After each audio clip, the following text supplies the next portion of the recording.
नमस्ते मेरे प्यारे दोस्तों, स्वागत है आपका अपना YouTube channel motive happy study पर। बिहार पुलिस के सभी छात्रों के लिए अभी सबसे ज़्यादा ज़रूरी है कि आप अपना अधिक से अधिक समय सेट प्रैक्टिस पर दें। इससे आपकी पढ़ी हुई सभी सब्जेक्ट और चैप्टर का फास्ट रिवीजन हो जाएगा और नए प्रश्न भी सीखेंगे। ज़्यादा से ज़्यादा रिवीजन होगा और आप निश्चित रूप से सफल हो जाएंगे। तो चलिए शुरू करते हैं। आज का पहला क्वेश्चन है कि इनमें पुल्लिंग शब्द कौन सा है। तो इसमें पुल्लिंग शब्द है कोष, जो है ये पुल्लिंग शब्द है ना। इसका करेक्ट आंसर ऑप्शन नंबर 3 है, कोष एक पुल्लिंग शब्द है। नेक्स्ट है कि सही वर्तनी वाला शब्द कौन सा है। तो इसमें आविष्कार लिखा हुआ है चारों ऑप्शन में, कौन सा आविष्कार इसमें सही है। तो इसका ये वाला आविष्कार सही है, ऑप्शन नंबर 4 वाला आविष्कार जो है ये सही है। नेक्स्ट है कि जो संविधान के अनुकूल ना हो, इस वाक्यांश के लिए सही शब्द कौन सा होगा। तो जो संविधान के अनुकूल ना हो वो क्या हो जाएगा, असंवैधानिक हो जाएगा। जो संविधान के अनुकूल होगा वो क्या होगा, संवैधानिक हो जाएगा। नेक्स्ट है कि मुरारी शब्द में कौन सा समास है। तो मुरारी शब्द में इसमें बहुव्रीहि समास है ना। मुरारी शब्द में क्या है, बहुव्रीहि समास है। ठीक है, अब देखिए बहुव्रीहि समास किसे कहा जाता है। तो जिस समास में दोनों पद प्रधान न होकर कोई अन्य पद की प्रधानता होती है वो बहुव्रीहि समास कहा जाता है। ठीक है, कर्मधारय समास किसे कहा जाता है। तो कर्मधारय समास कहते हैं कि जिस समास में विशेषण विशेष्य और विशेषण का मेल होता है उसे कर्मधारय समास कहते हैं। जैसे नील कमल है ना, नील क्या है, नीला है और कमल है। महापुरुष, ठीक है, तो महापुरुष आदमी है कैसा, महान है। ठीक है, तो ये कर्मधारय समास कहलाता है कि जिस समास में विशेष्य और विशेषण का मेल होता है उसे कर्मधारय समास कहते हैं। ठीक है, अब यहाँ अव्ययी समास।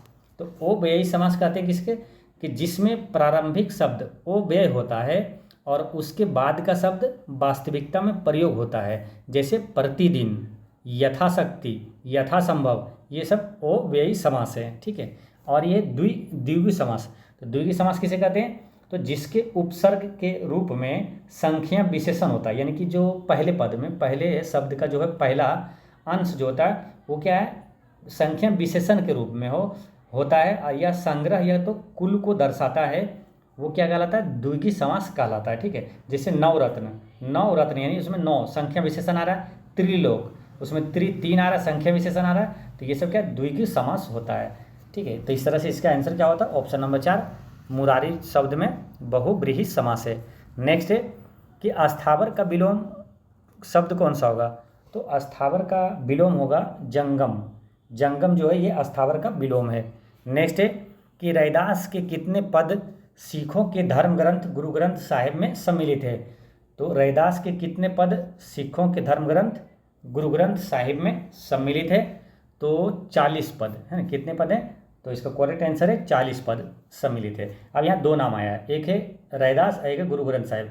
ये दोनों से एक एक क्वेश्चन आता है। ठीक है, कौन कौन सा आप मालूम है तो रिवीजन कर लीजिए। ठीक है, रैदास यानी क्यों नहीं है, रैदास या तो रविदास बोला जाता है। ठीक है, ये मीराबाई के गुरु कौन थे, तो ये संत रैदास ही थे, यानी कि रविदास ही थे। ठीक है, मीराबाई के गुरु। यहाँ गुरु ग्रंथ साहिब आया, तो गुरु ग्रंथ साहिब जो सिखों का धार्मिक ग्रंथ है, और इसको गुरु ग्रंथ साहिब को किसने संकलित किया, किसने लिखा, तो गुरु अर्जुन देव ने लिखा था। ठीक है, तो ये याद रखना है। नेक्स्ट है कि नेकी का फल बदी, इस लोकोक्ति का क्या अर्थ होता है। तो नेकी का फल बदी का मतलब होता है कि भलाई का बदला बुराई। ठीक है, नेकी का फल बदी यानी कि भलाई का बदला बुराई, इसका करेक्ट आंसर है।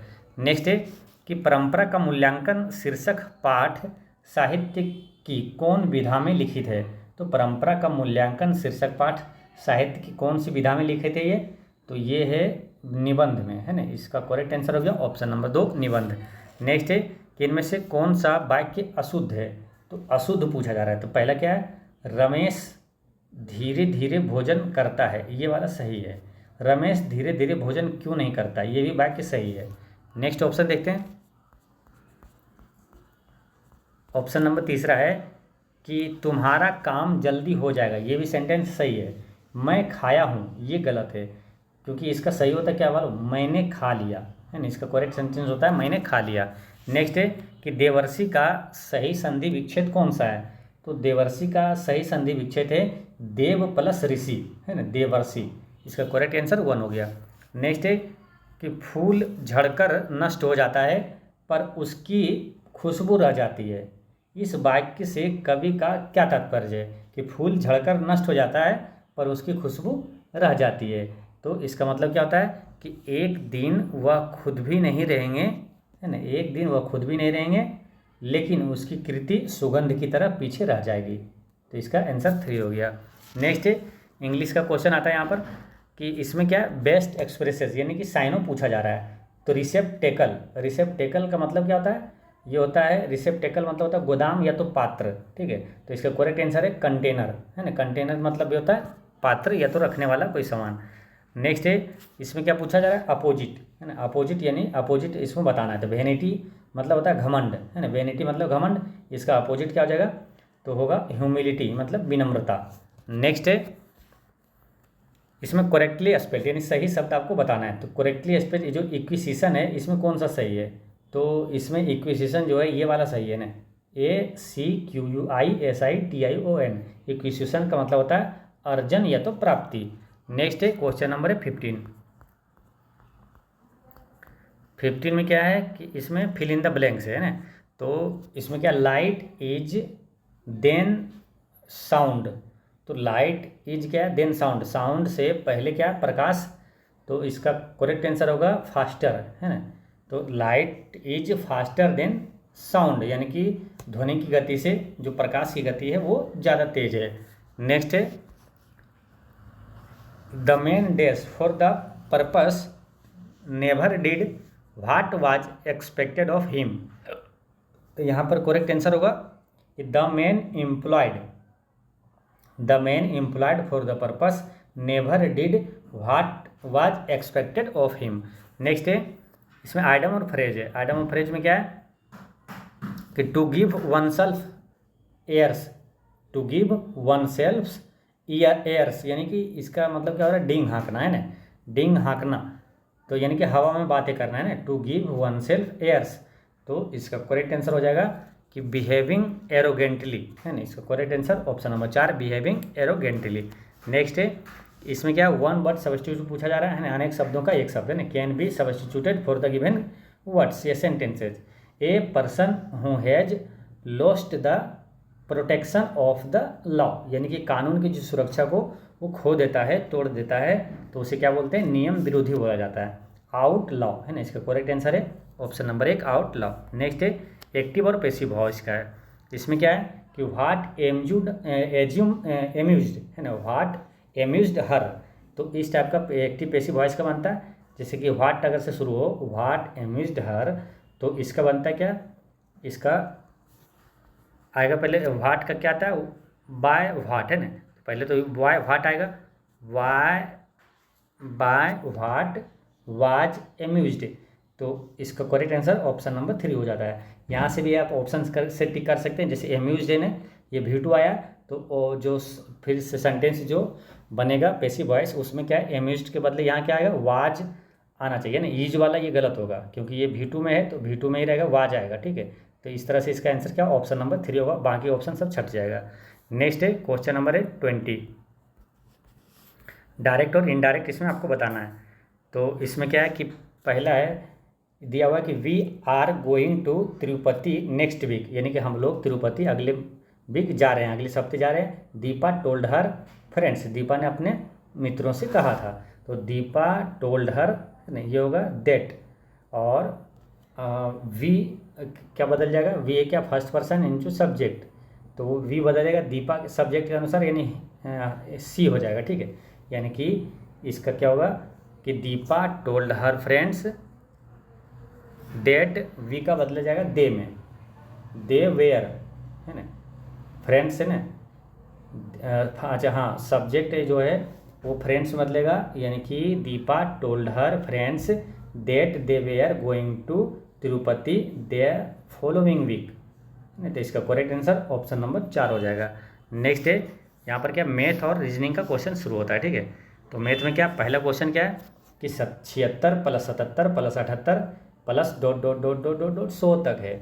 अब इसका जोड़ना है, तो ठीक है, इसको जोड़ना है तो इसको कई तरीके से बना सकते हैं। तो जो मेन तरीका जो आप जानते हैं, जैसे कि पहले क्या करते हैं, जैसे कि इसको समांतर क्रम में है, ठीक है, समांतर क्रम वाला फॉर्मूला लगाइए, टोटल योग निकलेगा। एस एन बराबर 1/2 इंटू, है ना, A plus 2a plus n minus 1 into D. ठीक है, ये हो गया। या तो एक ऐसे बना सकते हैं कि 1 से लेकर 100 तक है टोटल, पहले 1 से लेकर 100 तक जो क्रम में होता है, तो n इंटू जो कि n प्लस 1/2 वाला फार्मूला से बनता है, तो 1 से 100 तक जोड़ दीजिए, फिर 1 से 75 तक इसको घटा दीजिए, तो 76 से 100 तक आ जाएगा आंसर। ठीक है, तो ऐसे में क्या है, काफ़ी टाइम लगेगा इस सब में। तो इसको बनाने का शॉर्टकट तरीका कैसा है, आपके एग्जाम में आए तो ऐसे बनाना है। ठीक है, कैसे क्या करना है, अगर बीच से रहे आपको, जैसे देखिए 1 2 + 3 इस तरह आता है, तो आप इसी फार्मूला पर बनाते हैं, कौन सा, n इंटू n प्लस 1/2। लेकिन अगर आपको इस तरह से बीच से दे दिया जाए, ठीक है, यानी 1 से स्टार्ट नहीं करके 76 से दे दिया, कभी आपको कहीं से भी दे दे, तो आपको कैसे बनाना बताते हैं। ये लास्ट और फर्स्ट को जोड़िए, कितना आया, 176। ठीक है, लास्ट फर्स्ट को जोड़ना है, किसी भी टाइप का हिसाब आए इस तरह से लगातार क्रम में है तो जोड़ना है, तो इसी तरह बना दीजिए, आपको आंसर आ जाएगा। लास्ट वाला ये, इसको जो फर्स्ट वाला जोड़िए, और फिर क्या करिए, लास्ट ये जो है ना 100, इसमें से इसका ठीक पीछे वाला, यानी कि 76 के पीछे क्या है 75, उसको घटाइए, तो कितना आएगा, 100 में 75 घटाएंगे तो 25 आएगा, उसको गुना में लिखिए, बटा 2 करिए, आंसर आ जाएगा। ठीक है, कभी भी इस तरह बनाइए, आपका हिसाब बन जाएगा। और ये सब जो ट्रिक है ये आपने कभी पहले नहीं बनाया हो उम्मीद है, और आपको यूट्यूब पर भी बिरला कोई भी एकागो चैनल पर लाखों में एकाग पे मिलेगा। ये वाला फॉर्मूला से बनाइए, कोई भी हिसाब बन जाएगा आसानी से, काफ़ी कम समय में, और ये पूरा लेंदी और टफ हिसाब जो है ये आसानी से बन जाएगा। अब इसको कैलकुलेट करिए, आंसर आ जाएगा। ठीक है, अब इसको क्या करना, 2 से इसको पहले काट दीजिए, तो 2 8 16, और फिर 2 8 16, यानी 88 गुना 25 आ गया। ठीक है, अब क्या करना है, 88 गुना 25 करना है। अब इसको भी शॉर्ट करके आराम से मुँह जबानी इसको गुना कर सकते हैं। कैसे, इसको 4 से भागा दीजिए, डबल जीरो बैठा दीजिए। अगर 25 से गुना करना है ना किसी को, जैसे 88 को 25 से गुना है, इसको 4 से भागा दीजिए, कितना 22, डबल जीरो बैठा दीजिए, आंसर आ गया, ऑप्शन नंबर 3। ठीक है, समझ में आ गया, एक बार फिर से समझिए। ठीक है, एक बार फिर से समझिए, क्योंकि कुछ लोग हैं कि जो कि नए हैं, जो कि थोड़ा सा कम कैलकुलेट हिसाब में जानते हैं, हिसाब नहीं बनाते हैं, उनके लिए एक बार फिर से समझिए। देखिए, इस टाइप के जब भी हिसाब आए, है ना, क्रम में जैसे आगे बढ़ता जाए, जैसे 76 है 77 है, या तो 2 2 आगे बढ़ता जाए, मतलब ये पहले सीरियल वाला में। ठीक है, जो 76 77 लगातार क्रम में बढ़ता जाए, तो इसको क्या करना है, ये 100 लास्ट में है, तो 100 को इसमें जोड़ दीजिए पहले, 176 गुना क्या करना है, 100 में इसका ठीक पहले वाला घटा दीजिए, 76 से पहले क्या आएगा 75, तो कितना है, 100 में घटाएंगे 75 तो 25, बटा 2 करिए, आंसर। इसको कैलकुलेट करना है, उसको भी आसानी से कर देना है, 2 से पहले इसको काटिए, तो 88 दूनी 176 आ गया, 88 गुना 25 करना है, तो इसको 4 से भागा दीजिए, कितना आएगा 22 चौक 88, डबल जीरो बैठा दीजिए, आंसर आ गया। ठीक है, नेक्स्ट है कि 2 पाइप ए तथा बी एक टंकी को क्रमशः 60 मिनट और 75 मिनटों में भर सकता है। पाइप सी किसी टंकी को अकेला 100 मिनटों में खाली कर सकता है। तो तीनों पाइप को अगर खोल दिया जाए तो कितने देर में ये भरेगा। देखिए, अभी तक क्या है, जितने सेट है सब में ऐसा आ रहा था हिसाब कि एक 60 मिनट में भरे, दूसरा 75, या तो तीसरा इतना, तो तीनों मिलकर कितना में भर दे। तो हम लोग कैसे बना रहे थे, इसको बनाने का कई तरीका आपने सीखा होगा, लेकिन हम कैसे बना रहे थे, आप जो रेगुलर देख रहे हैं वो जानते हैं कि इसका एलसीएम तीनों का ले लिया और ऊपर लिख दीजिए। ठीक है, जो भी एलसीएम आया, और इससे काटते जाइए, जितना बार में काटता है यहाँ जोड़ में लिख दीजिए, इसको कैलकुलेट करिए, आंसर आएगा। ठीक है, लेकिन यहाँ पर क्या दिया हुआ है कि एक खाली करने वाला सी, तो खाली करने वाला में कुछ नहीं करना, सिर्फ माइनस कर देना। ठीक है, और जैसे इसका एलसीएम लेते हैं तो 60 75 और 100 का एलसीएम क्या होगा, तो सबसे बड़ा कौन सा है, इसमें 100 है। ठीक है, इसको गुना करते जाइए, वहाँ रुकना है जहाँ ये सभी से कट जाए, वही इसका एलसीएम हो जाएगा। तो 100 गुना 2 करेंगे, पहले 200 आएगा, 200 75 से कटेगा नहीं, फिर करिए 2 से गुना किए, अब 3 से करिए, 300 300 देखिए ये सभी से कट जाएगा, यानी इसका एलसीएम 300 हो गया। ठीक है, 300 इसका एलसीएम हो गया। अब क्या करते हैं, इसको गुना करके लिखिए, 60 गुना कितना करेंगे, 300 आएगा, तो 6 पंचे 30, 5 बार, फिर 75 चौके 300, 4 बार। अब यहाँ सी वाला क्या है, खाली करने वाला, तो इसको माइनस में लिखेंगे, माइनस में लिखेंगे सी 100 गुना 3 करेंगे तो 300 आएगा, तो यहाँ 3 माइनस में लिखिए। अब इसको कैलकुलेट करिए, आंसर हो जाएगा 5 4 9, 9 में से 3 गया 6, और 6 से काटेंगे 300 कितना आएगा 50, आंसर आ गया, ऑप्शन नंबर 2। ठीक है, कोई भी डाउट हो तो बताइएगा, आपको फिर से एक बार अगर ऐसा हिसाब है, आपको 2 बार 3 बार अच्छे से समझा देंगे, जो लोग नहीं समझ पाएँ उनको अच्छे से समझ में आ जाएगा। नेक्स्ट है कि 100 परीक्षणों का माध्य 50 है, यदि प्रेक्षण 50 को 150 से बदल दिया जाए तो नया माध्य क्या होगा। तो देखिए पहले तो ये है कि 100 प्रेक्षणों का माध्य 50 है, ये तो मालूम है कि 50 है, ठीक है माध्य। अब क्या बोला कि उसमें क्या 50 को 150 से बदल, यानी कि 50 जो था उसको 150 से बदले, यानी कि बढ़ा, ठीक है बढ़ाया है ना, 100 बढ़ा तो बढ़ा। तो एक चीज़ आपको ये ध्यान होगा, कन्फर्म होना चाहिए कि इसके आंसर जो आएगा वो बढ़ के आएगा, 50 से ज़्यादा ही आएगा माध्य, क्योंकि 50 के बदले 150 लिखा है तो 50 से ज़्यादा वाला ही इसका आंसर होगा, ठीक है। अब कितना बढ़ा, तो 50 के बदले 150 लिखा, यानी कि 100 बढ़ा, 100 बढ़ा तो माध्य में इसका कितना बढ़ा, तो 100 प्रेक्षण है, 100 से भागा दीजिए तो कितना बढ़ा, 1 बढ़ा, तो इसमें 1 जोड़ दीजिए, आंसर आ गया ऑप्शन नंबर 2, ठीक है। करेक्ट आंसर ऑप्शन नंबर 2 हो गया। नेक्स्ट है कि एक व्यापारी 600 रुपया में एक घड़ी खरीदता है, इसका अंकित मूल्य इस तरह अंकित करता है कि 20% की छूट देने के बाद भी उसे 10% का लाभ प्राप्त होता है, तो घड़ी का अंकित मूल्य क्या है, ठीक है। तो इसको बनाते हैं, कैसे बनेगा, तो देखिए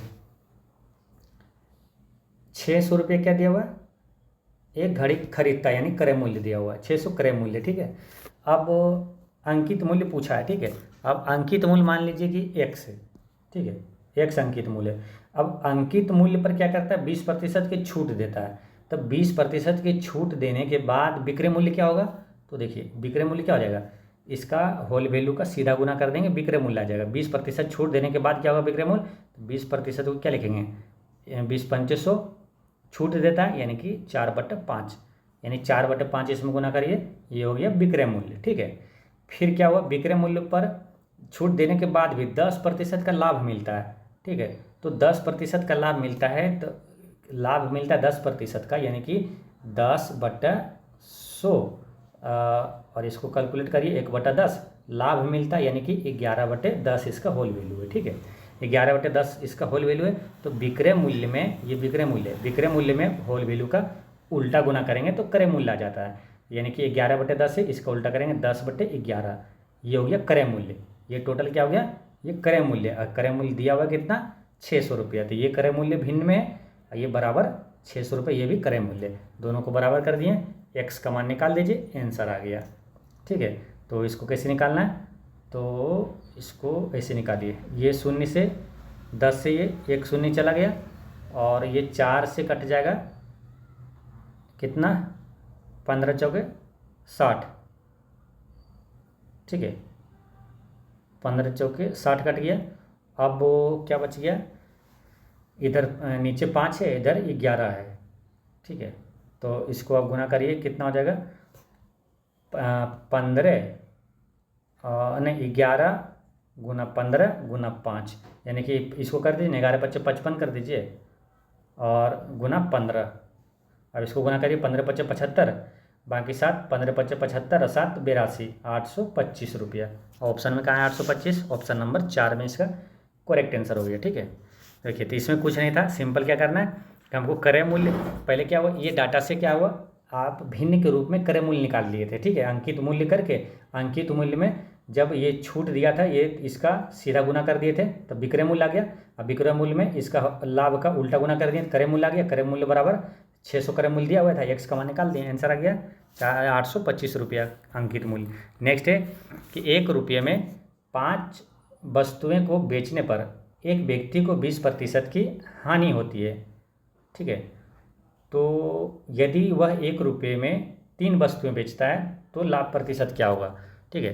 तो देखिए 1 रुपये में 5 वस्तुएं बेचने पर 20% की हानि होती है, तो देखिए 1 रुपये में 5 बेचा तो ये हुआ विक्रय मूल्य, ठीक है। तो क्रय मूल्य निकाल लेते हैं, इसको 20% हानि दिया हुआ है तो क्रय मूल्य कैसे निकल जाएगा, होल वैल्यू का इसमें उल्टा गुना कर देंगे तो क्रय मूल्य निकल जाएगा। होल वैल्यू क्या होगा, होल वैल्यू किसको बोलते हैं, जैसे 20% है यानी कि 1/5 है, ये हानि है यानी कि 5 में से 1 घटा दीजिए, अगर लाभ रहता तो 5 में 1 जोड़ देते हैं, तो हानि है तो 1 घटा दिए, 4/5 इसका होल वैल्यू हो गया। इसका उल्टा गुना कर दीजिए तो 5/4 हो गया, ठीक है। इसको कट कर दीजिए यानी 1/4 इसका क्रय मूल्य हो गया, ठीक है। तो क्रय मूल्य अपना निकल आया क्या, 1/4, ठीक है।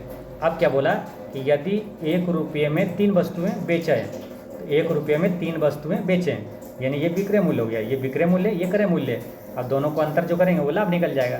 तो विक्रय मूल्य क्या है, 1/3 में से क्रय मूल्य घटा दीजिए, जो होगा वो लाभ होगा। तो 4 तिया 12 एलसीएम हो गया, तो 4 3 चौक 12 और 4 तिया 12 3, यानी कि 4 में से 3 गया, 1 ऊपर है, नीचे 12, 1/12 इसका लाभ हुआ, 1/12 लाभ है, ठीक है। और लाभ है कितना पर है, क्रय मूल्य इसका कितना है, तो क्रय मूल्य था आपका 1/4 है ना, 1/4 क्रय मूल्य जो आया था इसको कैलकुलेट करने के बाद, तो 1/4 नीचे लिखिए, ठीक है। इसको उल्टा कर देंगे तो 4/1 हो गया, गुना 100 कर दीजिए, परसेंट में निकल आएगा। 4 तिया 12 बटे यानी कि 100/3, 100/3 यानी 33.33% इसका लाभ हो जाएगा। ऑप्शन नंबर 4 इसका करेक्ट आंसर हो गया। नेक्स्ट है क्वेश्चन नंबर 26 में क्या माध्यिका इसमें निकालना है। तो माध्यिका कैसे निकालते हैं हम लोग, माध्यिका क्या है, जो भी आंकड़ा दिया हुआ है, ठीक है, उसको बढ़ते क्रम में लिख दीजिए। अब बीच वाला जो होता है वो माध्यिका होता है, तो बढ़ते क्रम में ये लिखेंगे। तो सबसे छोटा इसमें क्या है 13, तो पहले 13 लिखिए, उसके बाद क्या है 14 क्या 2 बार है, तो 14 लिख दीजिए 2 बार, ठीक है। उसके बाद है क्या 15, फिर 15 लिख दीजिए। उसके बाद है 17, इस 17 2 बार है तो 2 बार लिख दीजिए। उसके बाद एक 22 है, ठीक है। अब बीच वाले में देखते हैं क्या है, तो बीच वाला में देखिए इधर से 3 लीजिए अंक, इधर से 3 अंक, ठीक है। बीच में क्या बचा 15, तो इसका करेक्ट आंसर क्या हो जाएगा 15 इसका माध्यिका हो गया, ठीक है। नेक्स्ट है कि 12,000 के मूलधन पर 10% की वार्षिक संयोजन से 2 वर्षों का चक्रवृद्धि ब्याज क्या होगा। तो देखिए चक्रवृद्धि ब्याज में क्या होता है कि लगातार होता है, मतलब कि जो 12,000 मूलधन पर जो कितना ब्याज मिलने के बाद जो हुआ टोटल मूलधन उस पर फिर ब्याज लगता है, ठीक है। तो लगातार जब वृद्धि होता है, लगातार ब्याज लगता है, तो लगातार वृद्धि वाले में क्या होता है, टोटल जो वृद्धि होता है क्या ए बी फार्मूला पर हम लोग निकाल लेते हैं, ठीक है। ए प्लस ए बी इंटू 100, तो इसको 10% लगातार 2 वर्ष वाला है, यानी कि इसका टोटल जो ब्याज होगा टोटल क्या होगा 10 प्लस 10 इंटू 10 बटा 100, तो 100 से ये 100 चला जाएगा, यहाँ कितना बचेगा 1 और 10 20, यानी टोटल ब्याज जो होगा चक्रवृद्धि ब्याज 21% होगा, ठीक है। तो 21% 12,000 का निकाल लीजिए, आंसर आ जाएगा। तो 12,000 का 21% क्या होगा, परसेंटेज से 2 शून्य चला जाएगा, तो बचेगा 1 शून्य, 12 का 12 और फिर बाकी 1, 12 दूनी 24 से 25, यानी कि 25-20, कहाँ 25-20, ऑप्शन नंबर 1 इसका करेक्ट आंसर है। यानी कि जब भी ऐसा हिसाब आए कि 2 वर्ष का चक्रवृद्धि ब्याज निकालना है तो ये 10% है, यानी कि डायरेक्ट आप 21% इसका निकाल दीजिए, आंसर आ जाएगा। नेक्स्ट है कि x प्लस x बराबर 2 माइनस √3 है, तो इतना का मान निकालना है। तो इतना का मान निकालना है मतलब क्या है, ये क्या लिखा हुआ है x³ माइनस 1/x³, इसका मान निकालना है, ठीक है। अब इसका मान निकालना है तो ये फॉर्मूले पे कैसे बनेगा कि आपको बताएं पीछे भी कि a³ माइनस b³, ये फॉर्मूला बराबर जो सूत्र होता है उस पर बैठा देना है। तो a³ माइनस b³ बराबर क्या होता है, a माइनस b का होल क्यूब प्लस माइनस वाले में क्या होता है यहाँ प्लस हो जाता है 3ab into a minus b, ये फॉर्मूला लिख लीजिए। इस पे हिसाब ये आसानी से बन जाता है, ठीक है। यहाँ प्लस अगर पूछे तो यहाँ पर क्या हो जाता है, यहाँ प्लस हो जाता है, यहाँ प्लस हो जाता है, यहाँ माइनस हो जाता है, ठीक है। तो ये फॉर्मूला आप जानते हैं, इसको याद रखिए, इस टाइप का हिसाब सभी बन जाएगा, ठीक है। तो इसमें क्या करेंगे, पहले हमको a³ माइनस b³ निकालना है। तो इसका फॉर्मूला क्या होता है, a माइनस b का whole cube plus 3ab into a minus b। तो इसमें महत्वपूर्ण चीज़ें क्या है, a माइनस b निकालना पहले आपको, ठीक है। और a b जो है, a b आपका आ जाएगा क्या मालूम, a b निकालते हैं तो a आपका क्या है x, ठीक है। इसमें a क्या है x है और b है 1/x, ठीक है, 1/x, ठीक है। तभी a³ और माइनस है b³, तो a का मान है x और b का मान है 1/x है। तो a माइनस b निकालेंगे तो a माइनस b क्या होगा, तो पहले 1/x निकालते हैं, क्योंकि x का मान तो ये दिया हुआ है, 1/x क्या होगा, तो 1/x होता है क्या, सिर्फ इसमें प्लस कर दीजिए 1/x हो जाएगा। 1/x का मान है कि 2 + √3 हो जाएगा। ठीक है, x का मान अगर ये दिया हुआ है इस टाइप के रहे जिसका अंतर है ना, जैसे कि वर्गों का अंतर 1 हो तो उसमें सिर्फ प्लस कर देना है, वही उसका बटा में यानी उल्टा हो जाता है। एक 1/x का मान निकालना है जिसके वर्गों का अंतर 2 दूनी कितना होता है 4 और इसका √3 का वर्ग क्या होगा 3, तो 4 में से 3 के क्या हुआ 1 हुआ। तो 1 जिसका अंतर है तो उसको सिर्फ प्लस कर दीजिए, उसका उल्टा निकल जाता है। यानी कि x का मान ये दिया हुआ है तो 1/x निकालने का भी तो सिंपल इसको प्लस कर दीजिए, यही ये आपका हो गया 1/x का मान। ठीक है, तो अब क्या करना है, हमको a माइनस b निकालना है, तो यानी कि x माइनस 1/x निकालना है। तो a का मान दिया हुआ ये 2 माइनस √3, अब माइनस करना है 1/x, तो 1/x का मान क्या होगा 2 + √3 था, तो माइनस में जाएगा 2 माइनस √3 हो जाएगा। ठीक है, दोनों माइनस में हो जाएगा। इसमें आप देखिए काटिए, कौन कटेगा, ये कट जाएगा ये कट जाएगा, तो बराबर में क्या आ गया -√3 बराबर -2√3, यानी कि a माइनस b का मान -2√3 होगा। ठीक है, तो आप चीज़ यहाँ एक चीज़ ये लिख लीजिए, यानी कि a माइनस b यानी कि x माइनस 1/x का मान क्या निकल के आया -2√3 आया। ठीक है, -2√3 आया। अब निकालना क्या है, ये वाला क्या निकालना है, ये वाला x³ माइनस 1/x³। ठीक है, देखिए समझाने के लिए थोड़ा टाइम लग रहा है, बाकी हिसाब आसानी से बनने वाला है। डायरेक्ट इसको ये निकला, इसका क्यू करिए, इसका क्यू करेंगे तो क्या होगा, तो 2 दूनी 4 दूनी 8। ठीक है, माइनस में होगा 8 और √3 का क्यू करेंगे तो 3√3 आएगा।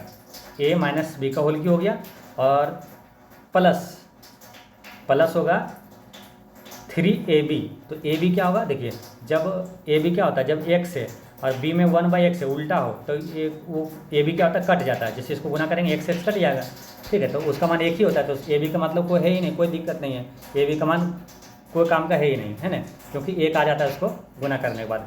और इंटू a माइनस b का मान कितना है, तो ये दिया हुआ a माइनस b का मान यही है -2√3, तो -2√3। ठीक है, तो ये माइनस में है, यहाँ क्या प्लस में होगा, यहाँ पर लिखिए प्लस में plus 3ab into plus 3ab, ये भी माइनस में हो जाएगा 2√3। ठीक है, यानी कि ये हो गया 8 या 24√3 माइनस में, और ये भी हो जाएगा माइनस में 3 दूनी 6√3। ठीक है, आप अगर कॉपी पेन रखेंगे साथ में तो आपको आसानी से, जैसे हम बोल रहे हैं ना वैसे आप करते जाइएगा, आसानी से आपको समझ में आ जाएगा और बन भी जाएगा।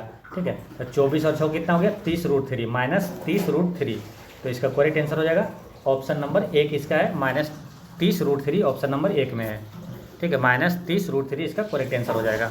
नेक्स्ट है कि त्रिभुज ABC में कोण B और कोण C के समद्विभाजक त्रिभुज के अंदर बिंदु O पर मिलता है। यानी कि जैसे एक त्रिभुज है A B और C, इसमें क्या बोला B का और C का, ये वाला B और C का समद्विभाजक त्रिभुज के अंदर बिंदु O पर मिलती है, बिंदु O पर यहाँ पर मिल गया। ठीक है, अब क्या पूछा कि यदि A का मान 132 है, यानी कि ये वाला जो कोण है 132 है, तो BOC का मान क्या होगा। तो इस टाइप का जब भी हिसाब आए कि जैसे कि इसका कोण B, जैसे यहाँ B है और यहाँ C है, दोनों का समद्विभाजक अगर यहाँ O पर मिले और उसका मान अगर पूछे तो सिंपल ये बराबर क्या होता है 90 प्लस ये इसका आधा, 90 प्लस a/2 होता है। ठीक है, एक फॉर्मूला भी आप लिख सकते हैं, कोण BOC यानी कि ये वाला कोण BOC, ये वाला BOC बराबर क्या होता है 90 प्लस कोण a/2। ठीक है, ये याद रहेगा नहीं तो खटाक से आप मार दीजिएगा 90 प्लस a/2, यानी कि a कितना 132 का आधा कितना होगा a/2 यानी कि आधा, 132 का आधा कितना हो जाएगा 65 दूनी 130 होता है। ठीक है, और 66 दूनी 132 होता है, यानी कि 66 हो गया आधा, और 66 जोड़ दीजिए कितना 90 में, तो 90 में 66 जोड़ेंगे कितना आएगा 156, यानी इसका करेक्ट आंसर ऑप्शन नंबर 4 हो गया। ठीक है, तो करना क्या है सिंपल इस टाइप का जब भी आपको दिमाग में आ जाएगा कि हाँ कोण B और C का समद्विभाजक O पर मिलता है, तो और O का मान पूछा है यहाँ, तो 90 प्लस इसका आधा जोड़ दीजिए। ठीक है, आंसर आ जाएगा 90 और इसका आधा होता है 66, 90 और 66 करेंगे 156, इसका आंसर हो गया। ठीक है, इस टाइप का हिसाब आएगा, आपको बनाने की जरूरत भी नहीं है ना, खटाक से दिमाग से कलम उठाने की जरूरत नहीं, आंसर टिक करके निकल जाइएगा। नेक्स्ट है आपका कोस एक्स का मान क्या है, -1/2 है, ठीक है। और इसका मान पूछा है आपको 2 tan² x plus 3 cosec square x. तो देखिए कोस एक्स का मान 1/2 दिया है, माइनस में दिया, तो माइनस में अगर दिया है ना, तो आप इसको प्लस में पहले सोचिए कि क्या होगा। कोसेक कितना का मान होता है प्लस वाला, 1/2, तो कोसेक 60 डिग्री का मान होता है 1/2 होता है, ठीक है। तो कोसेक 60 डिग्री का 1/2 अगर होता है तो माइनस में कितना होगा मालूम, 60, 360 में 300 300 अगर 60 है यहाँ, तो कोस 60 डिग्री का मान 1/2 होता है, ठीक है। कोस 60 डिग्री का मान 1/2 हो गया, यानी कि अगर इसको लिख सकते हैं क्या मालूम, 300 माइनस 60 करते हैं ना, यानी कि इसको माइनस में अगर है तो 300 में से 60 घटाइए, कितना होता है 240, यानी कि कोस 240 का मान होगा -1/2 होगा, ठीक है। तो ऐसे में आप हमेशा निकाल सकते हैं। जैसे अगर यहाँ कोस 60 डिग्री का मान आपको मालूम हो गया कि 1/2 होता है, लेकिन माइनस में अगर है यानी कि 300 में घटा दीजिए 60, यानी कि कोस 240 का मान 1/2 होता है, ठीक है। ये आप कभी भी इसको आप ध्यान रखिएगा, इस तरह से होता है। जैसे कि कोस 240 यानी कि एक्स का मान क्या हो गया 240 डिग्री, ठीक है। एक्स का मान 240 डिग्री हो गया, थीटा का मान मतलब 240 डिग्री हो गया। अब 240 इसमें बैठा दीजिए, आंसर आ जाएगा, ठीक है। 240 बैठाइएगा तो क्या होगा कि 2 और tan² 240 को क्या लिख सकते हैं 180 प्लस 60 लिख सकते हैं ना, 1824, और प्लस इसको कैलकुलेट करिएगा तो आपको आसानी से आप बन जाएगा 3 कोसेक है ना, 3 ये हो गया आपको 2 tan² 180 plus 60 plus 3 cosec square, और यहाँ पर भी कितना हो गया आपको 240 यानी कि 180 प्लस 60, ठीक है। आप देखिए इसको कैसे करना है, tan 180 प्लस थीटा बराबर कितना होता है, tan 180 प्लस थीटा बराबर tan थीटा ही होता है, ठीक है। यानी कि ये 180 में क्या होता है चेंज नहीं होता है, 90 और 270 में चेंज होता है, यानी कि 90 अगर रहता तो tan 90 प्लस थीटा क्या होता है कोट थीटा हो जाता है, लेकिन 180 में tan ही रहेगा, ठीक है। अब सिर्फ साइन का चेंज होता है, यानी चिन्ह का जो होता है चेंज होता है। तो ये देखना है कि कौन सा क्वाड्रेंट में है। जैसे कि ये क्वाड्रेंट होता है तो फर्स्ट वाले में क्या होता है ऑल पॉजिटिव, इसमें क्या होता है साइन और कोसेक पॉजिटिव, और यहाँ होता है tan और कोट पॉजिटिव, यहाँ होता है कोस और सेक पॉजिटिव। ऐसे याद रखना है। क्या था आफ्टर स्कूल एस यहाँ 2 यानी tan और कोटेक कॉलेज है ना, आफ्टर स्कूल टू कॉलेज यानी कि एस हो गया ऑल, स्कूल से हो गया साइन कोसेक, 2 यानी कि tan और कोट, कॉलेज यानी सी कोस और सेक यहाँ पॉजिटिव होता है। तो यहाँ 180 प्लस 60 है, यानी कि थर्ड क्वाड्रेंट में कौन पॉजिटिव है tan और कोट पॉजिटिव होता है, यानी कि ये पॉजिटिव में ही रहेगा। लेकिन ये वाला जो है कोसेक है ये निगेटिव में हो जाएगा, माइनस में हो जाएगा, क्योंकि ये कोसेक है, साइन और कोसेक ये होता है सेकंड क्वाड्रेंट में, ये पॉजिटिव होता है, यानी कि ये वाला माइनस में होगा, ये सेम का सेम हो जाएगा। यानी कि 2 tan² 180 प्लस थीटा बराबर क्या हो जाएगा 2 tan² थीटा ही हो जाएगा, यानी 2 tan² 60 डिग्री हो जाएगा, यानी कि इसका मान क्या होगा 2 tan² 60 डिग्री हो गया, ठीक है इसका मान। और इसका क्या होगा, इसका हो जाएगा 3 और कोसेक माइनस में होगा, ठीक है ये हो जाएगा। इसको ऐसे लिख दीजिए -3 माइनस कोसेक स्क्वायर, और देखिए ये भी रहेगा कोसेक में ही, लेकिन सिर्फ माइनस में होगा, कोसेक स्क्वायर 60 हो जाएगा, कोसेक स्क्वायर 60 डिग्री हो जाएगा, ठीक है। आप कॉपी में लिखते जाइएगा, समझ में आसानी से आएगा। तो कोसेक 60 इसका हो गया, यानी कि आप कैलकुलेट करके अगर लिखें तो आपका इसको कैलकुलेट करने के बाद आपका क्या आ जाता है 2 tan² 60 degree plus 3 cosec square minus में है कोसेक स्क्वायर 60 डिग्री, ठीक है। अब 60 डिग्री का मान बैठा दीजिए, आंसर आ गया, कोई बड़ी बात अब है नहीं। 60 डिग्री का मान कितना होता है, √3, तो √3 का स्क्वायर करेंगे तो कितना आएगा, √3 का स्क्वायर करेंगे तो 3 आएगा, यानी कि 2 × 3 हो गया प्लस 3। और कोसेक 60 डिग्री मान क्या होता है, साइन 60 डिग्री मान तो √3/2, तो कोसेक उसका उल्टा हो जाएगा 2/√3, और माइनस में है तो माइनस करिए यहाँ, और 2/√3 है तो 2 के स्क्वायर करेंगे और √3 का स्क्वायर करेंगे तो क्या होगा, 4, ये माइनस जो है प्लस में हो जाएगा, यानी कि 4/3 हो जाएगा, ठीक है।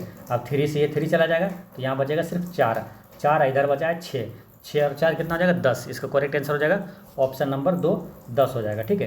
तो मेन चीज़ें इसमें ध्यान रखना था क्या, ये कोसेक 240 डिग्री का मान है, और यहाँ पर 240 डिग्री का मान बैठाएंगे तो 180 प्लस थीटा करेंगे तो 240 आ जाता है, तो 180 प्लस थीटा यानी कि वो क्या होगा, 10 थीटा ही हो जाएगा, ठीक है। और यहाँ पर माइनस में होगा, उससे कोई दिक्कत नहीं, स्क्वायर होकर प्लस ही हो जाता है फिर, ठीक है। तो 60 डिग्री का मान और कोसेक 60 डिग्री का मान बैठा दिए तो आंसर आ गया 10। नेक्स्ट है कि निम्नलिखित में से विकल्पों में से संबंधित शब्द को चुनिए। तो पैसा बैंक से मिलता, पैसा है ना, बैंक में पैसा, तो शिक्षा कहाँ मिलता है, तो विद्यालय में। इसका करेक्ट आंसर 2 हो गया। नेक्स्ट है कि निम्नलिखित प्रश्न में दिए गए विकल्प विषम कौन है, तो कॉफ़ी, चाय और जल, ये सब क्या पेय पदार्थ है, कप जो है ये नहीं है, आंसर 2 हो गया।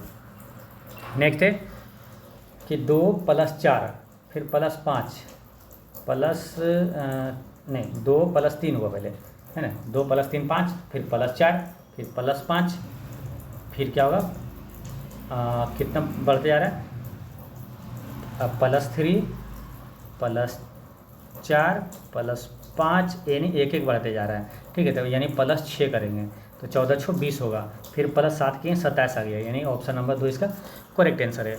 नेक्स्ट है दी गई आकृति में कितना त्रिभुज है, तो त्रिभुज गिनिए, एक ये हो गया और एक ये हो गया 2, और एक पहले इसको भी ले लीजिए 3, ठीक है, और एक यहाँ पर लीजिए पूरा बड़का, क्या हुआ 4, नहीं गलती हो गई, देखिए एक ये हुआ, एक ये त्रिभुज हुआ और एक ये हुआ 2, उसके बाद एक ये हुआ 3, उसके बाद एक ये हुआ 4, और उसके बाद एक ये हुआ पूरा 5, और एक ये हुआ बड़का 6, और एक ये वाला हुआ ये 7। तो इसका करेक्ट आंसर हो जाएगा ऑप्शन नंबर 3, इसका करेक्ट आंसर 7 त्रिभुज है इसमें। नेक्स्ट है क्वेश्चन नंबर 35। इसमें क्या है कि दर्पण प्रतिबिंब है, ठीक है। दर्पण प्रतिबिंब यानी कि ये दर्पण प्रतिबिंब है, लेकिन ये जल प्रतिबिंब है। दर्पण प्रतिबिंब ऐसे होता है, ऐसे ये पलटते हैं, लेकिन ये नीचे ये क्या होगा, ऐसे उलट जाएगा, ठीक है। यानी कि ये जो है, ये सब चिन्हमा जो है ये ऊपर चला जाएगा, ठीक है। तो इसका आंसर क्या होगा, सीधा ऊपर जाएगा, तो इसका करेक्ट आंसर क्या होगा, देखिए इसको ऊपर करेंगे, ठीक है। तो ऊपर जैसे जाएगा तो एक चीज़ ऐसे समझिए, पहले तो ये आंसर नहीं होगा, ठीक है, क्योंकि ये वाला जो है सीन, ये जो ऐसे है ये ऊपर जाएगा, तो ये वाला नहीं होगा। और एक चीज़ ध्यान रखना है कि ये जो है सुतल है ऐसे, तो ये दाहिने साइड है तो दाहिने साइड ही रहेगा, ठीक है। ये ऐसे ही रहेगा, ऊपर रहेगा, लेकिन ये सुतल ही रहेगा, ठीक है। तो इसका आंसर जो होगा ऑप्शन नंबर 3 ही इसका करेक्ट आंसर होगा। नेक्स्ट है सामाजिक विज्ञान है, क्या है कि 1920 का खिलाफत आंदोलन देश के खिलाफ किए गए अन्याय के विरुद्ध एक विरोध के रूप में आयोजित किया गया था। तो ये खिलाफत आंदोलन शुरुआत में क्या है, तुर्की के खिलाफ ये किया गया था ना, तुर्की। इसका करेक्ट आंसर ऑप्शन नंबर 1 तुर्की के खिलाफ किया गया था, ठीक है। खिलाफत आंदोलन कब शुरू हुआ था, तो 1919 में शुरू हुआ था, 1922 तक चला था, ठीक है, खिलाफत आंदोलन। और भारत में खिलाफत आंदोलन के मुख्य नेता कौन था, तो शौकत अली और मोहम्मद अली था। काफ़ी इंपॉर्टेंट है, याद रखना है, ठीक है। भारत में खिलाफत आंदोलन के मुख्य नेता शौकत अली और मोहम्मद अली था, दोनों भाई था, ठीक है। और रही बात 1920 का, तो 1920 में और कौन सा हुआ था, असहयोग आंदोलन कब हुआ था, 1920 में हुआ था। नेक्स्ट है भारत में सिपाही विद्रोह की शुरुआत कहाँ हुआ था, तो ये हुआ था मेरठ से, ना, यूपी के मेरठ से हुआ था, 10 मई 1857 को हुआ था। इसे क्या है, 1857 की क्रांति कहते हैं, ठीक है। और इसको अगर पूछा जाए कि भारत में 1857 की क्रांति बिहार में किसने नेतृत्व किया था, तो कुंवर सिंह ने किया था, ये याद रखना है। नेक्स्ट है ग्राम पंचायत के निर्वाचित प्रतिनिधियों का कार्यकाल कितना होता है, तो कार्यकाल कितना होता है, 5 वर्ष होता है। पंचायत का कार्यकाल भी पूछे तो 5 वर्ष का होता है, ठीक है। किस अनुच्छेद में पंचायतों का कार्यकाल जो है किस अनुच्छेद में दिया हुआ है, तो देखिए पंचायतों का कार्यकाल कितना होता है, 5 होता है, 5 वर्ष। तो 5वें नंबर पर कौन आता है, ई, यानी कि 243 के ई में है, ठीक है। याद रखना है, ऐसे रिलेट करके तो याद रहेगा, ठीक है। 243 के ई में ये 5 वर्ष जो यानी कि कार्यकाल दिया हुआ है, कार्यकाल 5 वर्ष का होता है, तो ई है 5वें नंबर पर आता है, ऐसे याद रखना है। नेक्स्ट है कि निम्नलिखित में से कौन सा तारा सूर्य के सबसे नज़दीक है, तो सबसे नज़दीक का तारा जो है वो प्रोक्सिमा सेंचुरी है। नेक्स्ट है उत्तरी गोलार्ध में ग्रीष्मकालीन संक्रांति 2019 में डेज को होगी, तो ये कब हुआ था, ये 21 जून को, ठीक है। 21 जून को ही उत्तरी गोलार्ध में सबसे बड़ा दिन होता है, और सबसे बड़ा दिन होने के कारण ही इसे अंतर्राष्ट्रीय योग दिवस के रूप में भी मनाया जाता है। अंतर्राष्ट्रीय योग दिवस कब मनाया जाता है, तो 21 जून को मनाया जाता है। नेक्स्ट है 41, किसी वस्तु या सेवा की मांग जो किसी अन्य चीज़ की मांग का परिणाम है उसे क्या कहा जाता है, तो उसे कहा जाता है व्युत्पन्न मांग कहा जाता है, ठीक है। किसी वस्तु या सेवा की मांग जो किसी अन्य चीज़ की मांग का परिणाम है उसे व्युत्पन्न मांग कहा जाता है। नेक्स्ट है किसी अर्थशास्त्री के अवसर लागत का सिद्धांत दिया है, मतलब किस अर्थशास्त्री ने अवसर लागत का सिद्धांत दिया है, तो ये दिया था गोटफ्रीड हेबरियर ने दिया था, है ना। गोटफ्रीड हेबरियर ने दिया था क्या, अवसर लागत का सिद्धांत दिया था। अर्थशास्त्र की बात आई है, अर्थशास्त्र का जनक किसे माना जाता है, किसे कहा जाता है, तो अर्थशास्त्र का पिता एडम स्मिथ को कहा जाता है। और 2023 में अर्थशास्त्र का नोबेल पुरस्कार किसे मिला है, तो क्लाउडिया गोल्डिन को मिला है। याद ऐसे रख लेना है, अर्थशास्त्र यानी कि आपके पास अगर गोल्ड है तो आपका अर्थव्यवस्था स्ट्रॉन्ग है, अर्थशास्त्र आपका स्ट्रॉन्ग है, यानी कि अर्थशास्त्र का नोबेल पुरस्कार क्लाउडिया गोल्डिन को मिला है। नेक्स्ट है कि उपजाऊ जलोढ़ मिट्टी देश का उत्पादन करने के लिए सबसे उपयुक्त है, तो ये चावल के उत्पादन के लिए ये जलोढ़ मिट्टी है सबसे उपयुक्त है, ठीक है। मिट्टी से कई इंपॉर्टेंट क्वेश्चन है जो कि एग्जाम में पूछा जाता है, यानी कि भारत में सर्वाधिक उपजाऊ मिट्टी कौन सा है, तो वो जलोढ़ मिट्टी है। भारत के सर्वाधिक क्षेत्रफल पर कौन सा मिट्टी फैला हुआ है, तो ये जलोढ़ मिट्टी है, ठीक है, ये ध्यान रखना है। और कॉफ़ी और चाय के लिए सर्वाधिक उपयुक्त मिट्टी कौन सा है, तो लेटराइट मिट्टी है। और काजू के लिए सर्वाधिक उपयुक्त मिट्टी कौन सा है, तो वो लाल लेटराइट मिट्टी है। और कपास की खेती के लिए सर्वाधिक उपयुक्त तो काली मिट्टी है, जिसे काली कपासी मिट्टी भी कहा जाता है, ठीक है, ये ध्यान रखना है। तो ये सभी, और मिट्टी का अध्ययन क्या कहलाता है, तो पेडोलॉजी कहलाता है। नेक्स्ट है कि पृथ्वी की ऊष्मा से प्राप्त ऊर्जा को क्या कहा जाता है, तो पृथ्वी की ऊष्मा से प्राप्त ऊर्जा वो भूतापीय ऊर्जा कहलाएगा, ठीक है। इसका करेक्ट आंसर ऑप्शन नंबर 2 है। नेक्स्ट है कि भारत के संविधान के कौन से अनुच्छेद में भारत के राष्ट्रपति के महाभियोग के प्रावधानों के बारे में उल्लेख किया गया है, तो काफ़ी महत्वपूर्ण क्वेश्चन है, हमेशा ये सब क्वेश्चन को याद रखना है। तो अनुच्छेद 61 में है, क्या है, राष्ट्रपति पर महाभियोग, राष्ट्रपति पर महाभियोग अनुच्छेद 61 में। देखिए राष्ट्रपति से कुछ इंपॉर्टेंट अनुच्छेद है, आपको याद रखना हमेशा चाहिए, ठीक है। जैसे राष्ट्रपति को क्षमादान की शक्ति किस में है, तो अनुच्छेद 72 में, ठीक है। और राष्ट्रपति का पद किस में, राष्ट्रपति का पद का उल्लेख है अनुच्छेद 52 में। राष्ट्रपति को क्षमादान अनुच्छेद 72 में, राज्यपाल को क्षमादान की शक्ति किस अनुच्छेद में, तो राज्यपाल को है अनुच्छेद 161 में, ठीक है। अच्छा, राष्ट्रपति जो है भारत का महान्यायवादी की नियुक्ति करता है, वो किस अनुच्छेद के तहत, तो भारत का महान्यायवादी है अनुच्छेद 76 में, ठीक है। और जो भारत का नियंत्रक एवं महालेखा परीक्षक है वो उसकी नियुक्ति किस अनुच्छेद में, तो अनुच्छेद 148 में। ये सभी अनुच्छेद याद रखना है। नेक्स्ट है कि निम्नलिखित में से कौन सा भारत का तीसरा सबसे ऊंचा जलप्रपात है, तो भारत का तीसरा सबसे ऊंचा जलप्रपात ये है नोह कलिकाई जलप्रपात, नोह कलिकाई जलप्रपात, जो कि कहाँ है, ये है मेघालय में, ठीक है, याद रखना है, ये मेघालय में। अच्छा, भारत का सबसे ऊंचा जलप्रपात कौन सा है, तो वह कुंचिकल जलप्रपात जो कि कर्नाटक में है। और दूसरा जो सबसे ऊंचा जलप्रपात वो है बरेहीपानी, है ना, बरेहीपानी जलप्रपात जो कि उड़ीसा में है, ठीक है, ये भी याद रखना है।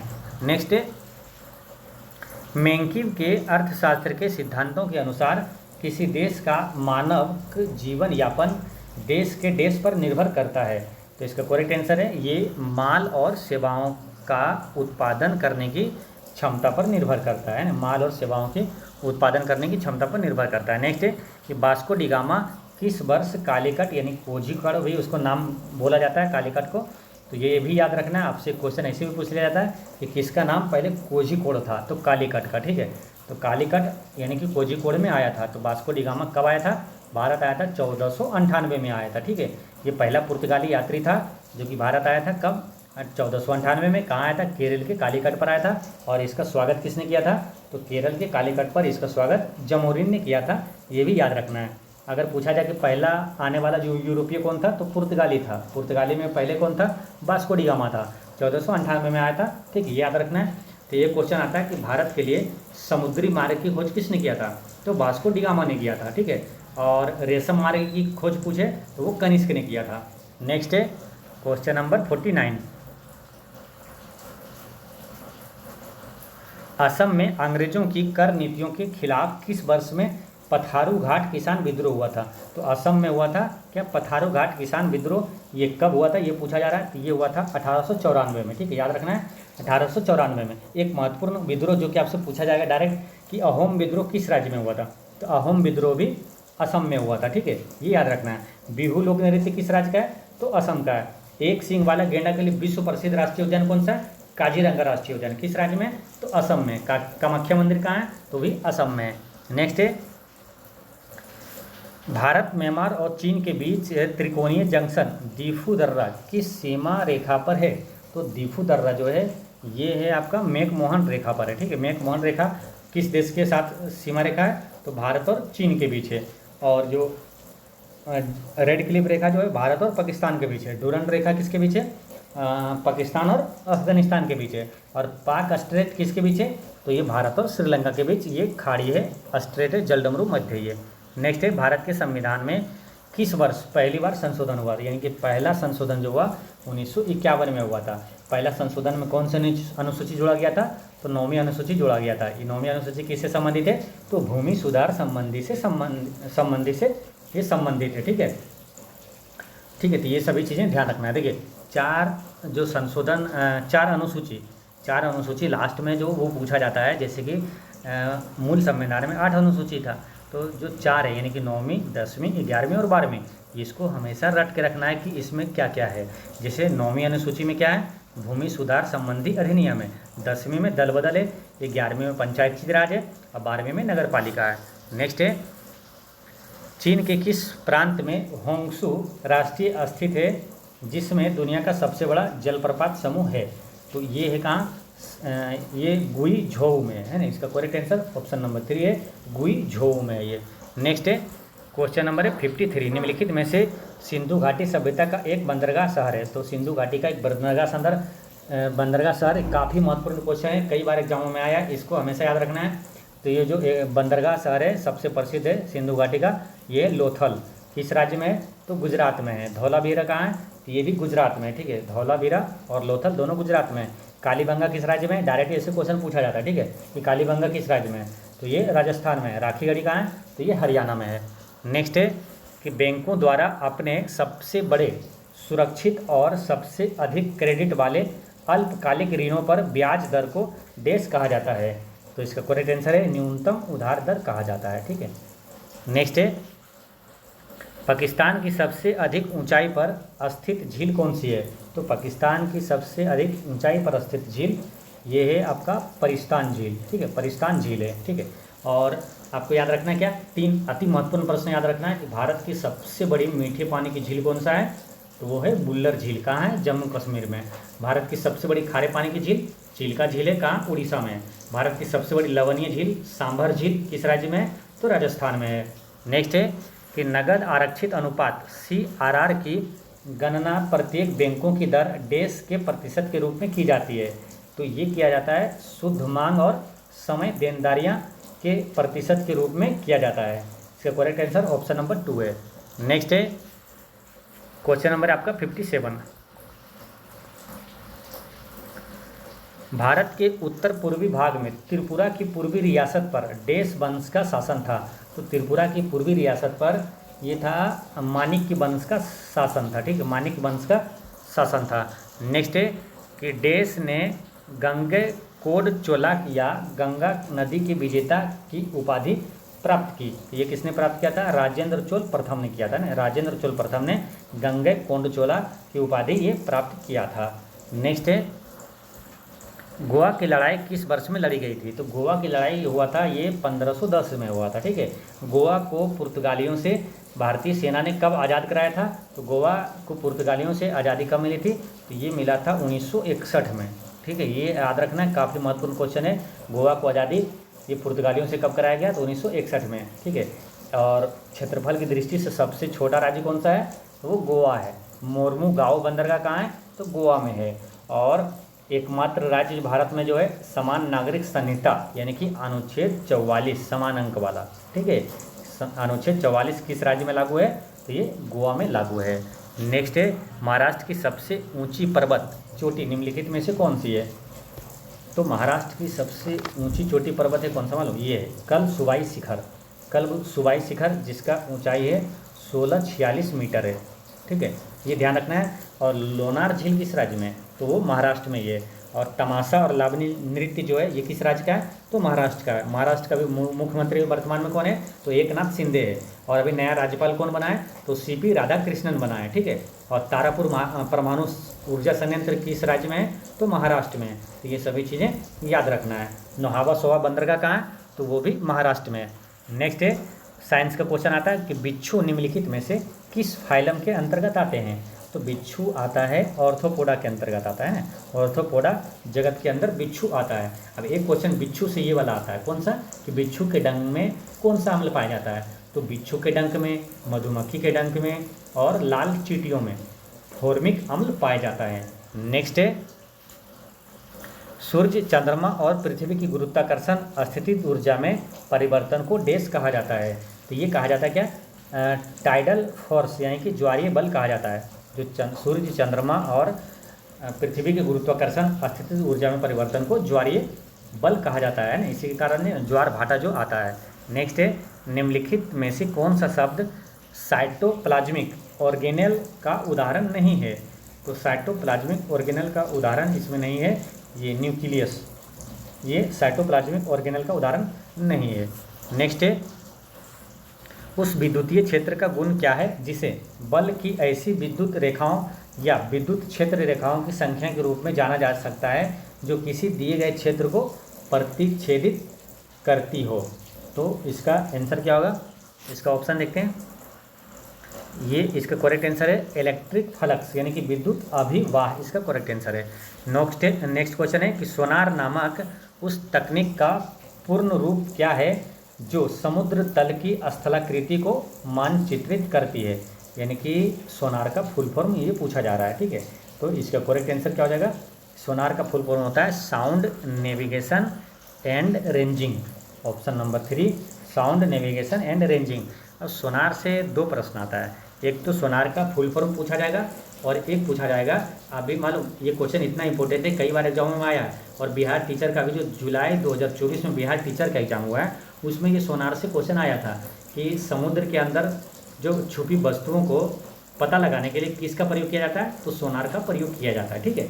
ये याद रखना है, एक इसका फुल फॉर्म और एक चीज़ जानना है कि जो गहरे पानी के अंदर वस्तुओं को पता लगाने के लिए सोनार का प्रयोग किया जाता है।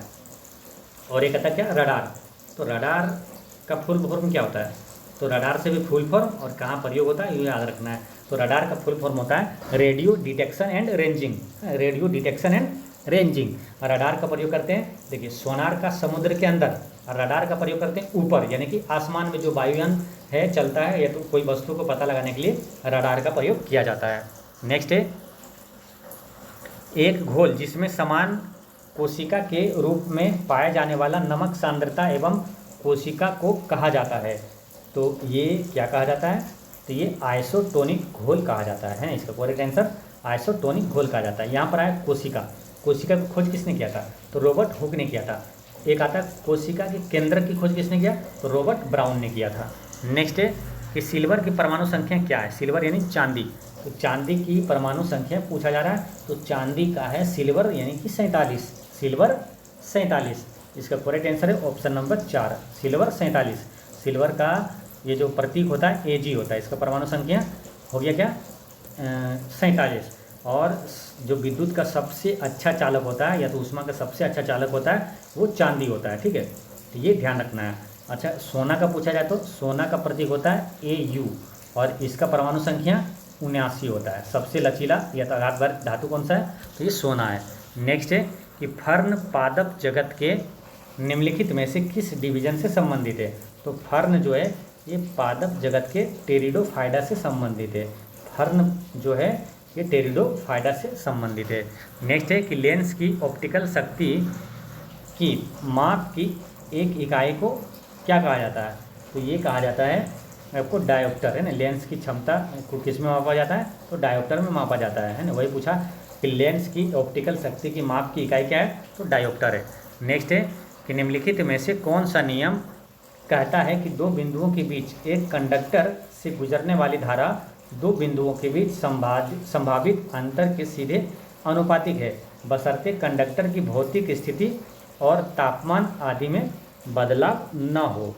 तो ये कौन सा नियम कहता है? तो ये कहता है ओम का नियम, है ना। इसका करेक्ट आंसर है ऑप्शन नंबर 3, ओम का नियम। प्रतिरोध का एसआई मात्रक क्या होता है? ओम होता है। प्रतिरोध का एसआई मात्रक ओम हो गया। प्रतिरोधकता का एसआई मात्रक ओम मीटर, ये याद रखना है।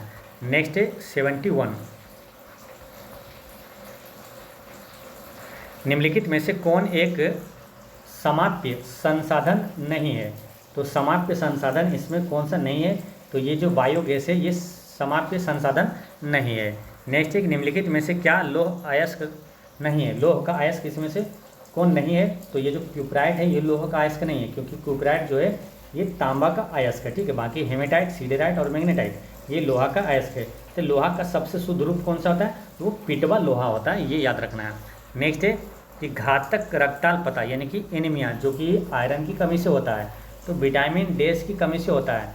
तो विटामिन इसमें विटामिन B12 की कमी से होता है ना, ये ध्यान रखना है। और विटामिन B12 का रासायनिक नाम क्या है? तो साइनोकोबाल्मिन है, ये भी याद रखना, पूछा जाता है। विटामिन B12 का B12 कोबाल्मिन है ना। देखिए B12 में देखिए लो वो आ रहा है ना, तो उसमें भी देखिए वॉइस एक जैसा आएगा।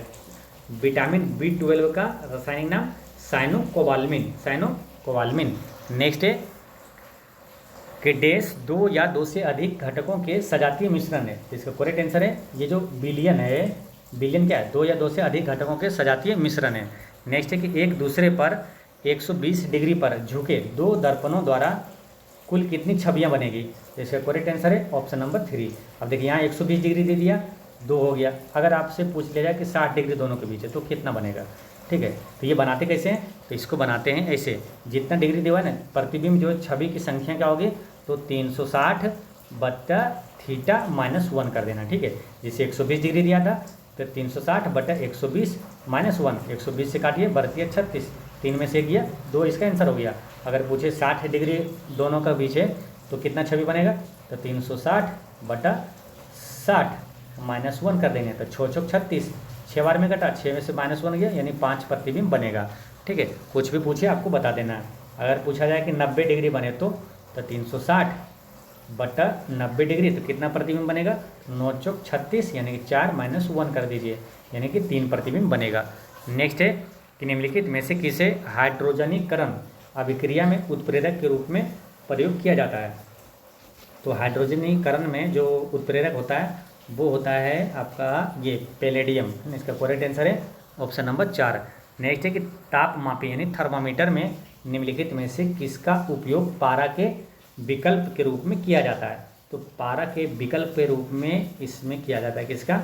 तो ऑप्शन नंबर 2 गेलिंगस्टन का प्रयोग किया जाता है, ठीक है। गेलिंगस्टन का प्रयोग किया जाता है। अच्छा, यहाँ से पारा से क्वेश्चन आता है कि मीना माता रोग किसके कारण होता है? तो वो पारा के कारण होता है, ठीक है, याद रखना है। मीना माता पारा के कारण, और इटाई जो रोग होता है वो कैडमियम के कारण होता है, ठीक है, तो ये ध्यान रखना है। नेक्स्ट है कि कोटन जीन का आविष्कार निम्नलिखित में से किस वैज्ञानिक ने किया था? तो कोटन जीन का आविष्कार ये किया था एली व्हाइटनी ने किया था। Eli Whitney cotton gin Whitney cotton gin का आविष्कार व्हाइटनी, ये तो आ रहा है ना व्हाइटनी, तो ये ऐसे याद रखना है। कोटन जीन का एली व्हाइटनी ने इसका आविष्कार किया था। नेक्स्ट है निम्नलिखित में से कौन सा अम्ल अंगूर में नहीं पाया जाता है? तो अंगूर में नहीं पाया जाने वाला अम्ल है ये जो एसिटिक अम्ल है, ये अंगूर में नहीं पाया जाता है। एसिटिक अम्ल किस में पाया जाता है? तो सिरका में ये पाया जाता है। बाकी मैलिक अम्ल, टॉर्टेटिक अम्ल और साइट्रिक अम्ल ये सब क्या है, अंगूर में पाया जाता है, ठीक है। लेकिन मुख्य रूप से पूछे आपको कि सेब में कौन सा अम्ल पाया जाता है, तो मैलिक अम्ल पाया जाता है, ठीक है, ये ध्यान रखना है। और जो टोर्टरिक अम्ल है ये आपको कच्चा आम, अंगूर, इमली इस समय टोर्टरिक अम्ल पाया जाता है। साइट्रिक एसिड जो है नींबू, संतरा और खट्टे फलों में साइट्रिक अम्ल पाया जाता है, ठीक है, ये याद रखना है। नेक्स्ट है, निम्नलिखित में से किसे एप्सम सॉल्ट के नाम से भी जाना जाता है, तो एप्सम सॉल्ट कहा जाता है मैग्नीशियम सल्फेट को, मैग्नीशियम सल्फेट को एप्सम सॉल्ट के नाम से भी जाना जाता है। नेक्स्ट है क्वेश्चन नंबर 81 में क्या, निम्नलिखित में से किसका उपयोग नासी मछली यानी पेस्ट फिश पर नियंत्रण पाने के लिए किया जाता है, तो किया जाता है मत्स्यनाशी का प्रयोग किया जाता है ना, मत्स्यनाशी का।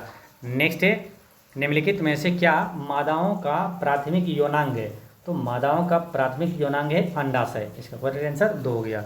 नेक्स्ट है कि निम्नलिखित में से कौन सा रोग एक व्यक्ति से दूसरे व्यक्ति में संक्रमित नहीं होता है, तो संक्रमित होने वाला रोग कौन सा नहीं है, तो ये सिरोसिस जो है ये एक दूसरे में संक्रमित नहीं होता है, क्योंकि जो सिरोसिस जो रोग होता है वो अत्यधिक अल्कोहल के सेवन से होता है।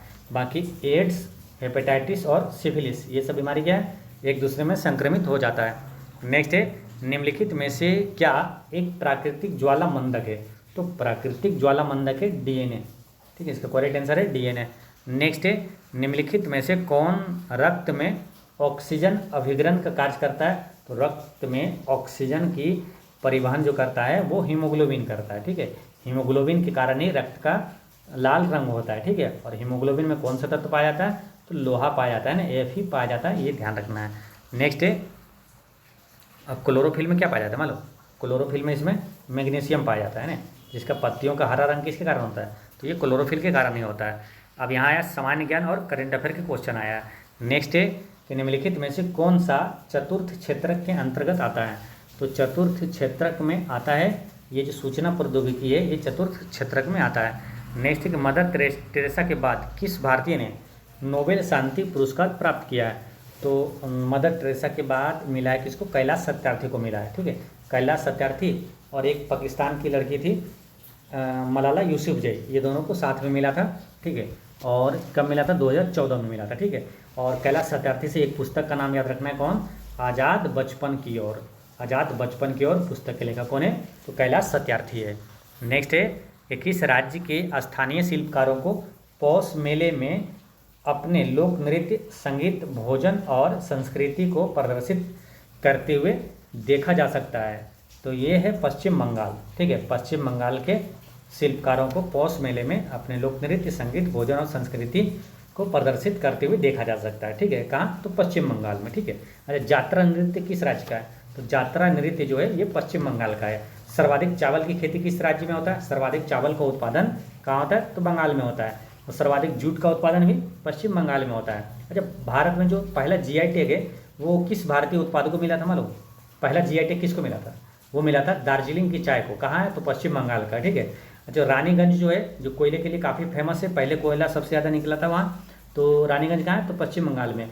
और ये दुर्गापुर इस्पात संयंत्र है, ये कहाँ है, तो पश्चिम बंगाल में है, ठीक है। और पश्चिम बंगाल की वर्तमान मुख्यमंत्री कौन है, तो ममता बनर्जी है। वर्तमान राज्यपाल कौन है, तो सीवी आनंद बोस है। नेक्स्ट है 89, निम्नलिखित देश हिमाचल प्रदेश में एक बड़ा पर्यटक आकर्षण स्थल है, तो ये हिमाचल प्रदेश में पर्यटक जो स्थल है काफ़ी प्रसिद्ध है, वो है रोहतांग दर्रा, है ना, इसका करेक्ट आंसर है ऑप्शन नंबर 4 रोहतांग दर्रा, ठीक है। अब हिमाचल प्रदेश में मालूम 3 प्रमुख दर्रा है जिससे क्वेश्चन आता है, आप भी कभी पढ़े होंगे, जैसे शिवकिला दर्रा किस राज्य में, तो शिवकिला दर्रा ये हिमाचल प्रदेश में है। एक दर्रा है रोहतांग दर्रा, ठीक है, रोहतांग दर्रा कहाँ है, तो हिमाचल प्रदेश में। एक है बारालाचा दर्रा, तो बारालाचा कहाँ है, बारालाचा दर्रा कहाँ है, तो वो भी हिमाचल प्रदेश में है। तो हिमाचल प्रदेश में 3 दर्रा है, याद क्या रख लेना है, तो सराब यानी शिवकिला, रोहतांग और बारालाचा दर्रा कहाँ है, तो हिमाचल प्रदेश में।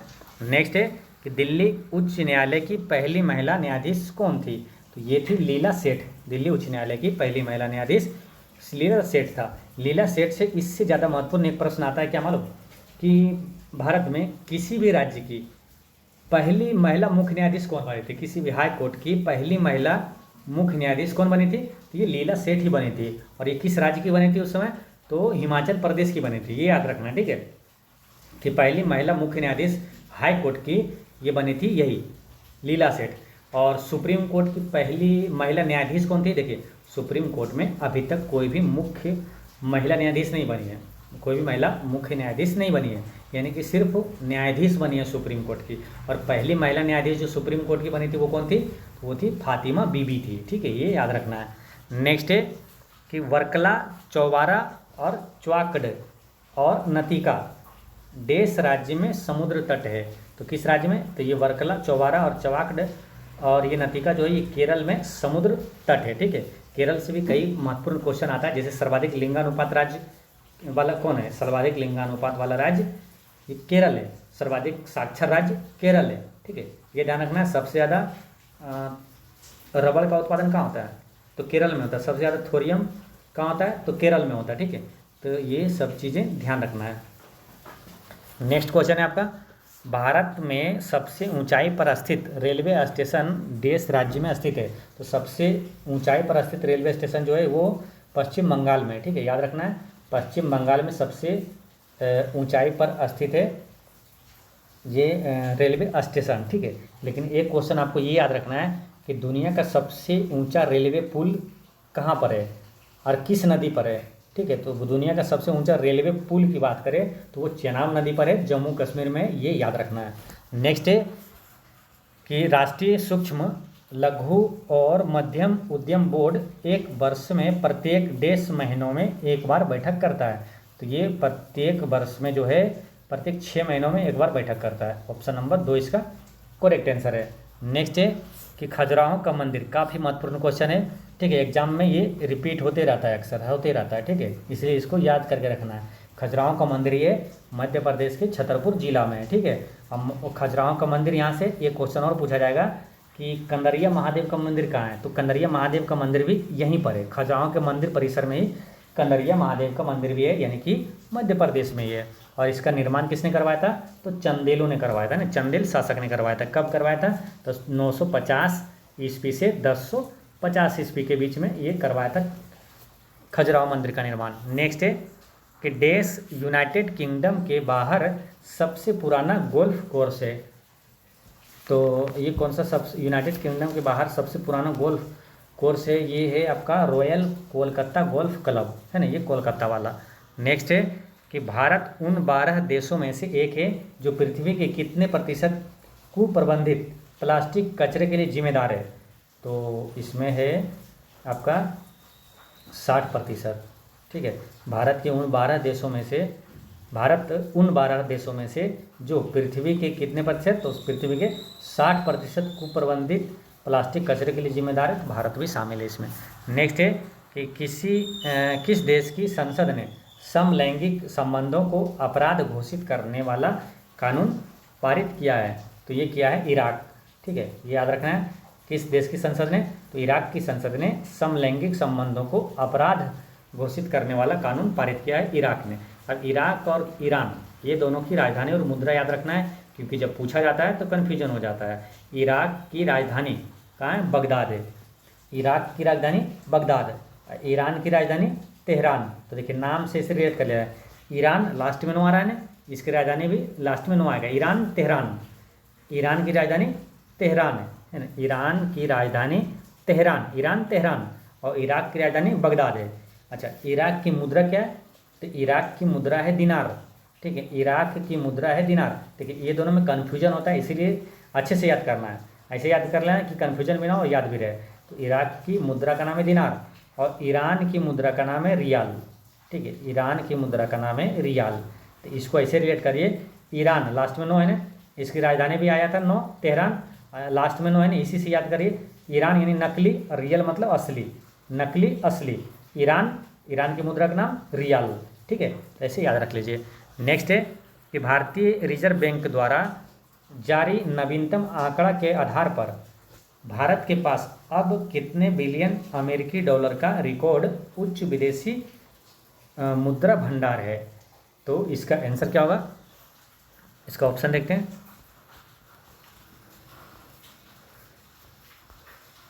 तो इसका करेक्ट आंसर है ऑप्शन नंबर 1 है ना, 648.562 बिलियन अमेरिकी डॉलर है ना। इसका करेक्ट आंसर ऑप्शन नंबर 1 हो गया। नेक्स्ट है कि अप्रैल 2024 में पहला रेनबो अंतर्राष्ट्रीय पर्यटन सम्मेलन कहाँ आयोजित किया गया था? तो ये आयोजित किया गया था कहाँ? नेपाल में। ठीक है, ये 2024 में पहला रेनबो अंतर्राष्ट्रीय पर्यटन सम्मेलन नेपाल में किया गया था। नेपाल की राजधानी कहाँ है? काठमांडू है। नेपाल की मुद्रा का नाम क्या है? रुपया है। देखिए बिहार के एग्जामों में आप देखे होंगे कि जो राजधानी और मुद्रा, इससे निश्चित रूप से 2 क्वेश्चन पूछा जाता है हर एग्जाम में, चाहे कोई भी एग्जाम हो, बिहार एसएससी हो, चाहे बिहार दरोगा हो, बिहार पुलिस हो, बिहार टीचर हो, राजधानी और मुद्रा से क्वेश्चन पूछा ही पूछा जाता है। ठीक है, इसलिए राजधानी और मुद्रा जब भी आए तो जरूर है कि आप रिवीजन करिए, उसको याद रखिए। खास करके पड़ोसी देश जितना है उसकी राजधानी और मुद्रा तो हमेशा रट के रखना है। तो नेपाल की राजधानी आपका है काठमांडू और नेपाल की मुद्रा का नाम है रुपया। अच्छा, नेपाल का वर्तमान में अभी प्रधानमंत्री कौन है? तो केपी शर्मा ओली है। वर्तमान राष्ट्रपति कौन है? तो रामचंद्र पौडेल है, रामचंद्र पौडेल। अच्छा, नेपाल का प्रथम प्रधानमंत्री कौन था? ये भी याद रखना है आपको, विशेश्वर प्रसाद कोइराला। नेपाल का प्रथम प्रधानमंत्री कौन था? विशेश्वर प्रसाद कोइराला था। नेक्स्ट है और आज का लास्ट क्वेश्चन है कि 2024 में बार्सिलोना ओपन किसने जीता? तो 2024 में बार्सिलोना ओपन जो है ये जीता कैस्पर रूड ने, है ना। 2024 में बार्सिलोना ओपन कैस्पर रूड ने जीता था। ठीक है, तो दोस्तों इस तरह से सेट नंबर 13 यानी 13 का पूरा 100 प्रश्न होता है समाप्त। मिलते हैं कल सुबह सेट नंबर 14 के साथ। ठीक है, पढ़ते रहें।